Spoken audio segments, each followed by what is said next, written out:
আসসালামু আলাইকুম রহমতুল্লাহি ওয়া সম্মানিত দর্শক, বিএনপি এবং জামাতের যে বিরোধ, এটি নিয়ে এখন আর ধামাচাপা দেওয়ার মতো কিছু নেই, কিংবা বিএনপি জামাতের বর্তমান বিরোধ নিয়ে কোনো কূটনৈতিক কথাবার্তা বলার কোনো সুযোগ নেই।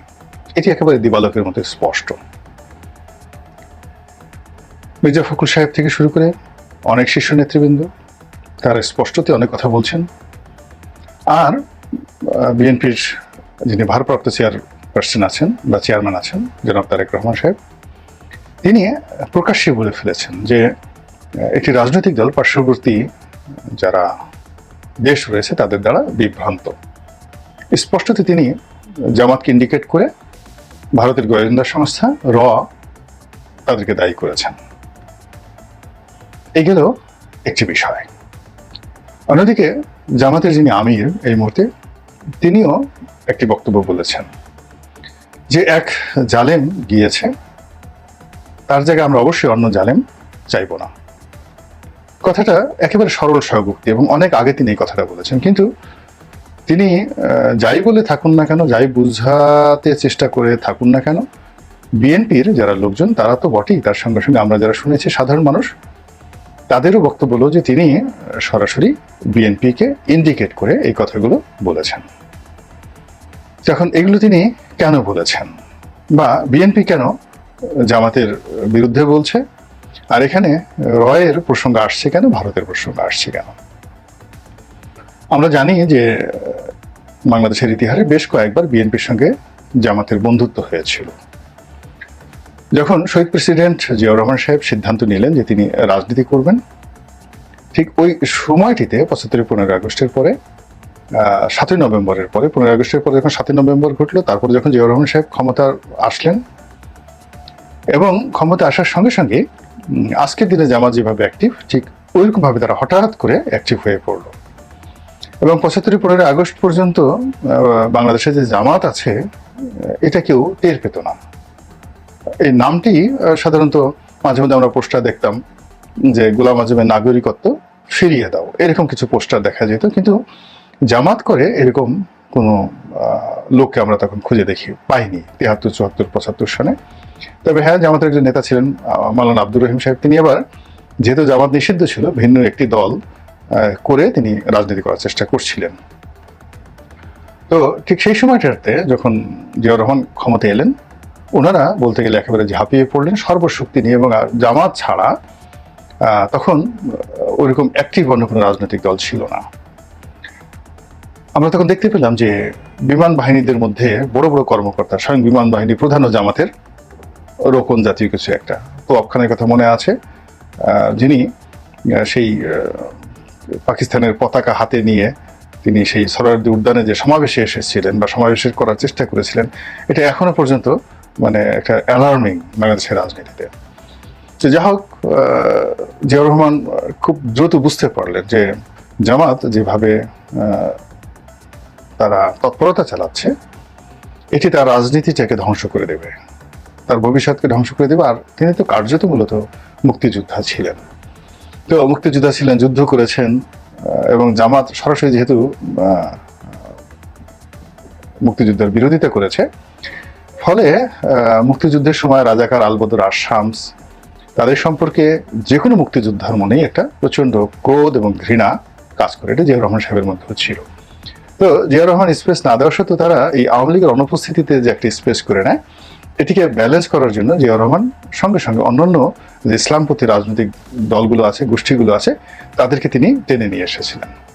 এই যে আজকের যে হেফাজত, ঠিক তখন সেটা হেফাজত ছিল না, কিন্তু এই যে কওমি লাইনের যে সবচেয়ে বড় আলেম হাফিজি হুজুর, তো সেই হাফিজি হুজুর তার ছেলেই বা নাতি বোধহয় এখন এই কামরাঙ্গীচর মাদ্রাসা চালান, আতাউল্লাহ হাফিজি।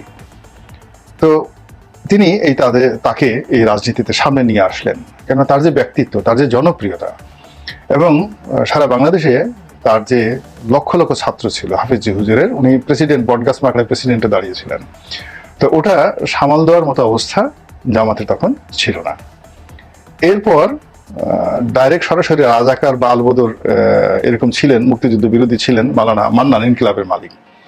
তিনি এই মাওলানা মান্নানকেও নিয়ে আসলেন। অত্যন্ত সাংগঠনিক ক্ষমতা সম্পন্ন এবং মস্ত বড় আলেম ছিলেন। ওনার মতো এত মানে ফ্লুয়েন্টলি আরবি বলা আলেম বাংলাদেশে কেউ ছিল না, তৎকালীন জামানাতে কেউ ছিল না। ফ্লুয়েন্টলি তিনি মানে কি বলবো, এবং তার যে ব্যক্তিগত কানেকশন, সাদ্দাম হুসেন ইরাকের president was his personal friend Maulana Mannan ইনকলাবের। সৌদি বাদশার সঙ্গে তার ডাইরেক্ট ফ্রেন্ডশিপ। তো এই মানুষটিকে তিনি রাজনীতিতে নিয়ে আসলেন মূলত জামাতকে মোকাবেলা করার জন্য। এর বাইরে যে বিভিন্ন যে দরবার শরীফ আছে, বড় বড় দরবার শরীফ আছে, এই দরবার শরীফগুলোকে তিনি প্রমোট করা শুরু করলেন। ফলে জামাত জিয়াউর রহমানের সময়টিতে প্রথম 6 মাসে যেভাবে জ্বলে উঠেছিল, এটি আবার 6 মাস পরে ধপাস করে তারা মানে গর্তে চলে যেতে বাধ্য হয়। এবং তাদেরকে নিষিদ্ধ করা হয়নি, কিন্তু জিয়াউর রহমানের যে অ্যাডমিনিস্ট্রেশন, সেই অ্যাডমিনিস্ট্রেশনে জামাতের কোনো রকম ভূমিকা ছিল না। বরং রাজপথে যেন জামাত কোনো অবস্থাতেই কোনো বিএনপির জন্য সমস্যার কারণ না হয়, এই জন্য তিনি কন্টেম্পোরারি জামাতের অনেকগুলো শক্তি, ইসলামিক যে শক্তি, এগুলোকে তিনি মাঠে নিয়ে এসেছিলেন। তো জিয়াউর রহমানের যে এই যে পলিটিক্যাল থিওরি এবং পলিটিক্যাল যে ভিশন অ্যান্ড মিশন, এটি বেগম জিয়ার সঙ্গে যারা ছিলেন পরবর্তীতে তারা সেটা অনুসরণ করেননি, বা বিএনপি যে কয়বারই ক্ষমতায় এসেছে তারা এই জিনিসটি নিয়ে গবেষণাই করেনি। না করার কারণে কি হলো, 2001 সনে যখন বিএনপি ক্ষমতায় এলো, তখন জামাত একেবারে বিএনপির ঘাড়ে চড়ে বসলো। এবং দেখবেন সবাই বলে যে জামাত বিএনপির সরকার, বিএনপি জামাতের সরকারের চেয়ে জামাত বিএনপির সরকার, অর্থাৎ জামাত ওয়াজ দ্য কে ফ্যাক্টর। এবং ওই সময়টিতে জামাত ক্ষমতায় থেকে থেকে তাদের 2জন মন্ত্রী ছিল, তারা প্রমাণ করার চেষ্টা করেছে বাংলাদেশে যদি সৎ মন্ত্রী থাকে স্বাধীনতার পরে, এই 2জন মতিউর রহমান নিজামী এবং আলী হাসান মুজাহিদি আছেন, তাদের বিরুদ্ধে কোনো দুর্নীতির অভিযোগ নেই। বিএনপি আওয়ামী লীগ সবার বিরুদ্ধে দুর্নীতির অভিযোগ আছে। এই যে একটা ট্যাগ, সেই ট্যাগ তারা নিয়ে নিল অনেস্টির। আর এর মধ্যে তারা কি করলো, ইসলামিক ফাউন্ডেশন আপনারা জানেন কত লোক চাকরি করে, সব মিলিয়ে প্রায় 20,000-এর মতো সারা বাংলাদেশে ইসলামিক ফাউন্ডেশন।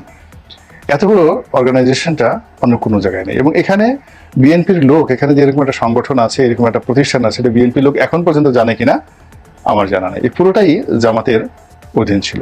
ব্যাংকিং ব্যবস্থা থেকে শুরু করে অন্যান্য যে সকল ব্যবস্থা, বিশেষ করে মাইক্রো ক্রেডিটের ক্ষেত্রে, সেখানে জামাতের একটা গুরুত্বপূর্ণ তারা ওই সময় একটা অবস্থান করে নিয়েছিল। এরপর মিল কারখানা থেকে শুরু করে সব জায়গাতেই ব্যবসা বাণিজ্য জামাতে এগিয়ে গিয়েছিল। এবং সরকারি রিক্রুটমেন্টে সচিবালয়, মিলিটারি, পুলিশ সব জায়গাতেই এদের মানে 30% দৃশ্যমান হলো বিএনপির যে রিক্রুটমেন্টগুলো হয়েছে, বাট 70% পেছনে পেছনে তারা সবাই জামাতের ছিল। তো এইগুলো করে মোটামুটি দেখা গেল যে সরকার চালিয়েছে বেগম জিয়া, বদনাম হয়েছে হাওয়া ভবনের, বদনাম হয়েছে মামুনের, বদনাম হয়েছে তারেক রহমান সাহেবের, বদনাম হয়েছে, তারপরে বদনাম হয়েছে সেই লুৎফুজ্জামান বাবরের, আলতাফ হোসেন চৌধুরীর, কিন্তু জামাত নিষ্পাপ থেকেছে, নিষ্কলঙ্ক থেকেছে। এর ফলে কি হলো, যখন 1/11 হলো, বিএনপি আচ্ছা আমাদের ডলা খেলো, কিন্তু জামাত ডলা খেলো না। এবং যদি আওয়ামী লীগ না আসতো, যদি আওয়ামী লীগ না এসে বিএনপি আবার আসতো, 2009 সনে বিএনপি আসতো, তাহলে 2014 সনের যে নির্বাচন, সেই নির্বাচনে জামাত ক্ষমতা চলে আসতো। এরকম তাদের গ্রাউন্ড ওয়ার্ক ছিল। তো আওয়ামী লীগ এই সর্বোচ্চ চেষ্টা করেছে তাদের সমস্ত, বিকজ আওয়ামী লীগের যারা মেধাবী লোকজন ছিলেন, কবির চৌধুরীর মতো লোক, সৈয়দ শামসুল হক সাহেবের মতো লোক, মুনতাসির মামুন সাহেবের মতো লোক, আনিসুজ্জামান সাহেবের মতো লোক, বাংলাদেশের যত মানে বুদ্ধিজীবী রয়েছেন, সবচেয়ে বড় বড় বুদ্ধিজীবীগুলো আওয়ামী লীগের সঙ্গে ছিল। ফলে আওয়ামী লীগের এই বুদ্ধিজীবীরা জামাতকে রাষ্ট্র ক্ষমতা ধারের কাছে আসতে দেয়নি। অধিকন্ত জামাতের সঙ্গে হেফাজতের, জামাতের সঙ্গে চরমোনায়ের, জামাতের সঙ্গে অন্য সবার মধ্যে একটা কৃত্রিম বিরোধ আওয়ামী লীগ রেখেছিল এবং জামাতকে যতটা সম্ভব নিষ্পেষণ করার তারা করেছে। ফলে জামাত বলতে গেলে 2016 সন থেকে তারা নীতিগতভাবে সিদ্ধান্ত নেয় যে তারা সাংগঠনিকভাবে নিজেদের ক্ষমতা বৃদ্ধি করবেন এবং দাওয়াতি কর্মকাণ্ডের মাধ্যমেই রাজনীতি করবেন, সরাসরি সরকারের সাথে কোনো কনফ্রন্টেশনে আসবেন না, বিএনপির সঙ্গে নয় এবং আওয়ামী লীগের সঙ্গেও নয়, এবং এই জন্য দরকার হলে তারা 50 বছর অপেক্ষা করবেন। তো সেই কাজটি তারা করেছেন সুকৌশলে, এবং তারা কতটা সফল হয়েছেন তা এই বর্তমান জমানাতে আপনারা দেখতে পাবেন। ফলে কি হচ্ছে, এখন পুরো রাজনীতির যে ময়দান, সেই ময়দান জামাতের দখলে চলে গেছে। আর চাঁদাবাজির বদনাম, দুর্নীতির বদনাম, সচিবালয়ে মারামারি বদনাম, অফিসার্স ক্লাব দখল করার বদনাম, ব্যাংক পাড়া দখল করার বদনাম, সিবিএ দখল করার বদনাম, গুলিস্তানের মার্কেট দখল করার বদনাম, সবগুলো বিএনপির ঘাড়ে চলে এসেছে। গ্রামের একটা তৃণমূল কৃষক থেকে শুরু করে একেবারে বাংলাদেশ ব্যাংকের গভর্নর পর্যন্ত সব জায়গাতে যদি আপনি শুধু বদনাম শুনতে চান, বদনাম শুনবেন বিএনপির বিরুদ্ধে, সুনাম শুনবেন জামাতের পক্ষে। এবং এটি বিএনপির জন্য বলতে গেলে গোদের উপর বিষ ফোড়া হয়ে যাচ্ছে। যতই তারা জামাতকে দেখছে ততই তাদের সারা শরীরের মধ্যে গিজগিজ করতেছে। এবং এই যে গিজগিজটি, এটি আপনারা দেখতে পাবেন বিশ্ববিদ্যালয়গুলো খোলার পরে। ছাত্রদল যখন মিছিল করবে, মিছিল করার পরে এই সমন্বয়ক এবং জামাতের সঙ্গে ছাত্রদল যুবদলের যে কন্ট্রাডিকশন শুরু হয়ে যাবে, সেই কন্ট্রাডিকশনটা ছাত্রলীগের দ্বারা শিবির এবং অন্যান্য সংগঠন যেভাবে নিষ্পেষিত হয়েছে তার চেয়ে অনেক বেশি এটা অনিবার্য হয়ে পড়বে। এটা অনিবার্য হয়ে পড়বে বিকজ এই সময়টিতে বিএনপির এত রাগ কেন? যেমন আপনি দেখেন ডক্টর ইউনূসের প্রতি শেখ হাসিনা রাগ ছিল কেন? তার রাগ ছিল যে ডক্টর ইউনূসের যে আন্তর্জাতিক পরিস্থিতি, এটা শেখ হাসিনার কারণে হয়েছে। তিনি নিজে নিজে উনি যখন 96-2001 সালে ছিলেন, 96 সনের আগে ডক্টর ইউনূসকে কে চিনত বাংলাদেশে? উনি তাকে শিক্ষক হিসাবে সমস্ত রাষ্ট্রীয় প্রোগ্রামগুলোতে বিভিন্ন জায়গাতে নিয়ে গেছেন। এরপর তার ব্যাংকটা দেউলিয়া হয়ে গেছিল। তিনি বাংলাদেশ ব্যাংক থেকে 800 কোটি টাকা বিনা সুদে এই গ্রামীণ ব্যাংকে দিয়ে ডক্টর ইউনূসের এই ব্যাংকটাকে রক্ষা করেছিলেন।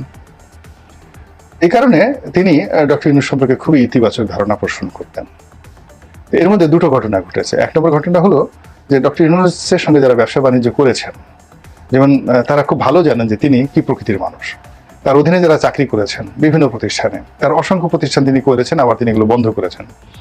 তো এই যারা তার সঙ্গে লেনদেন করেছেন তারা খুব ভালো জানেন। তো শেখ হাসিনার সঙ্গে তো তার একটা লেনদেনের সম্পর্ক ছিল। তো তার প্রথম সমস্যাটা ছিল 111-এর সময় যখন ডক্টর ইউনূস সেই শেখ হাসিনার পক্ষে কোনো কথা না বলে রাজনীতির মাঠে নামার চেষ্টা করলেন এবং একই সঙ্গে নোবেল পুরস্কার পেয়ে গেলেন। এটি শেখ হাসিনার মনে একটা ঈর্ষা তৈরি করেছে, প্রচন্ড একটা ঈর্ষা, তার সঙ্গে সঙ্গে একটা ক্রোধ তৈরি করেছে। এবং তার বাইরে ডক্টর দীপুমনির যে হাজব্যান্ড, সেই হাজব্যান্ডের সঙ্গে ডক্টর ইউনূসের বোধহয় কোনো কারণে একটা ব্যবসায়িক সম্পর্ক ছিল এবং সেখানে সেই যে দীপুমনির হাজব্যান্ড ডক্টর ইউনূস দ্বারা ক্ষতিগ্রস্ত হয়েছেন বলে প্রধানমন্ত্রীর কানে সারাক্ষণ সেই বিষ ঢালছে দীপুমনি। এবং এর ফলে কিন্তু সম্পর্কটা যখন শেখ হাসিনা ক্ষমতা পেলেন, তিনি তার সর্বশক্তি নিয়োগ করেছেন এই ডক্টর ইউনূসের বিরুদ্ধে। তো একই কারণ হলো যে জামাতের যে বর্তমান অবস্থা, সেই অবস্থায় বিএনপি মনে করে, যেভাবে ধরেন আওয়ামী লীগ সম্পর্কে ভারত মনে করে যে ভারত না হলে আওয়ামী লীগ টিকতই না, স্বাধীনতা আমরাই দিয়েছি, আমাদের সেনাবাহিনী গিয়ে সেখানে যুদ্ধ করে আসছে, ইত্যাদি নানা রকম নেতিবাচক কথা। বিএনপিও জামাত সম্পর্কে মনে করে আমরা না হলে তো তোমরা বাংলাদেশে টিকতেই পারত না, রাজনীতি করতে পারত না, আওয়ামী লীগ তোমাদেরকে শেষ করে দিত। আমাদের উপর ভর করে, আমাদের উপর সেই খেয়ে পড়ে, আমাদেরটা খেয়ে পড়ে তোমরা শক্তি অর্জন করে আবার আমাদের উপর ছড়ি ঘুরাচ্ছ, আমাদেরকে জালেম বলছো। এইগুলো তারা অনেক কথা এখন প্রকাশ করছে না কৌশলগত কারণে। কিন্তু যখন তারেক রহমান আসবেন, একটা ইলেকশন শুরু হবে বা অর্থনীতি সবকিছু স্বাভাবিক হবে, তখন এই যে বিএনপি যে ক্রোধ, এই ক্রোধটি আপনারা টের পাবেন এবং মাঠে দেখতে পাবেন। এবং যখন বিএনপির ছাত্র দলের এই লোকগুলো, যুব দলের লোকগুলো, তারা যখন এই তাদের অ্যাকশনে যখন যাবে, তখন ওই যে গর্ত থেকে ছাত্রলীগ বের হয়ে আসবে। এই কারণ হলো ছাত্রলীগ আওয়ামী লীগের হাতে অনেক অনেক টাকা, বিএনপির হাতে এখনো টাকা যায়নি, জামাতের হাতেও কিন্তু এখনো টাকা নেই। তো কাজেই এই যে ব্যবসা বাণিজ্য, গাড়ি বাড়ি, কৌশল, বিভিন্ন কারণে, এমনকি প্রশাসনে এখনো 90% আওয়ামী লীগের রিক্রুটমেন্ট। তো কাজেই আওয়ামী লীগের লোকগুলো মানে যখনই জামাত এবং বিএনপির মধ্যে বিরোধ শুরু হবে, তখন আওয়ামী লীগ সেখানে ঘি ঢালবে, সেখানে কেরোসিন ঢালবে, সেখানে পেট্রোল ঢালবে এবং এই বিরোধটাকে চাঙ্গা করে দেবে।